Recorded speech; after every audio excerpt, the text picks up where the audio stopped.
কিশোরগঞ্জের ভৈরবে কেপিআই এলাকায় বাংলাদেশ রেলওয়ে উচ্চ বিদ্যালয়ের পাশেই অবাধে কয়লা মজুত করায় চরম স্বাস্থ্য ঝুঁকিতে পড়েছেন শিক্ষার্থীরা। কৃষি লিজের জমিতে দাহ্য পদার্থ মজুত করায় প্রতিনিয়তই উঠছে কয়লার ধুলা ও বিষাক্ত গ্যাস, যা সরাসরি ঢুকছে শ্রেণীকক্ষে। এতে ব্যাহত হচ্ছে পাঠদান, আক্রান্ত হচ্ছে স্থানীয় বাসিন্দারাও। ভৈরব থেকে কাউসার মাহমুদের প্রতিবেদন, জানাচ্ছেন মোস্তফা কামাল তোহা। শিক্ষার পরিবেশ যেখানে নিরাপদ হওয়ার কথা, সেখানে ভৈরবের রেলওয়ে উচ্চ বিদ্যালয়ের শিক্ষার্থীদের নিত্যসঙ্গী এখন বিষাক্ত কয়লার ধুলা। কেপিআই এলাকায় দীর্ঘ কয়েক বছর ধরে অবাধে কয়লা মজুত করায় প্রতিনিয়ত নির্গত কালো ধোঁয়া ও অ্যামোনিয়া গ্যাস সরাসরি ঢুকে পড়ছে শ্রেণীকক্ষে। আমাদের ক্লাসে প্রতিনিয়ত ধুলাবালি আসে, যার জন্য আমরা অসুস্থ হয়ে পড়ি। আমাদের ক্লাস করতে অসুবিধা হয়, আমাদের স্কুলের গাছপালাগুলো নষ্ট হতে থাকে। কয়লার ঝাঁজ ক্লাসরুমগুলোতে প্রবেশ করার কারণে শিক্ষার্থীদের পাঠদান গ্রহণ এবং শিক্ষকদের পাঠদান প্রদানে ব্যাহত হচ্ছে। শুধু বিদ্যালয়ের শিক্ষার্থীরাই নয়, মেঘনাপাড়ের রেলওয়ে কলোনি সহ স্থানীয় বাসিন্দারাও ভুগছেন শ্বাসকষ্ট ও অ্যালার্জি সহ নানা জটিল রোগে।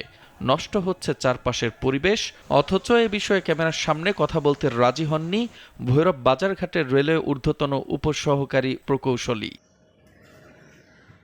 তবে আত্মপক্ষ সমর্থনই করলেন কয়লা ব্যবসায়ী সমিতির এই সভাপতি। জায়গার সমস্যার কারণে আমাদের ব্যবসা বাণিজ্য ঠিকমতো পরিচালনা করতে পারি না। অনেক সময় নাটালের ভিতরে জায়গার মধ্যে আমাদের কয়লা রাখতে হয়, এতে জনগণের অসুবিধা হয়।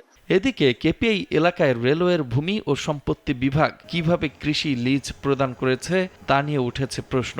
অভিযোগ আছে, কৃষি লিজের সুযোগ নিয়ে এখানে মারাত্মক ঝুঁকিপূর্ণ দাহ্য পদার্থ মজুত করছেন ব্যবসায়ীরা। তবে ব্যবস্থা নেওয়ার আশ্বাস উপজেলা প্রশাসনের। শিশুরাই তো আমাদের দেশের ভবিষ্যৎ, তো তারা যদি ছোটবেলা থেকে এরকম একটি অসুস্থ পরিবেশে পড়াশোনা করে বা বড় হয়, এটার জন্য ভবিষ্যতে তাদের যে শারীরিক সমস্যা বা শ্বাসকষ্টের রোগগুলো হবে, সেটা আসলে আমাদের দেশকে ভোগাবে। রেলওয়ে কর্তৃপক্ষের সঙ্গে আলোচনা করে যে এটা কি পর্যায়ে লিজ আছে বা লিজ কিভাবে দেওয়া আছে, এটাকে পরিবর্তন করা যায় কিনা, প্রশাসনিকভাবে যা যা পদক্ষেপ নেওয়া প্রয়োজন আমরা অতি সত্বর নেওয়ার ব্যবস্থা করব। পরিবেশ দূষণ রোধ ও সুস্থ জীবনযাপনের জন্য এ কয়লা মহল দ্রুত অন্যত্র সরিয়ে নেয়ার দাবি ভৈরববাসীর।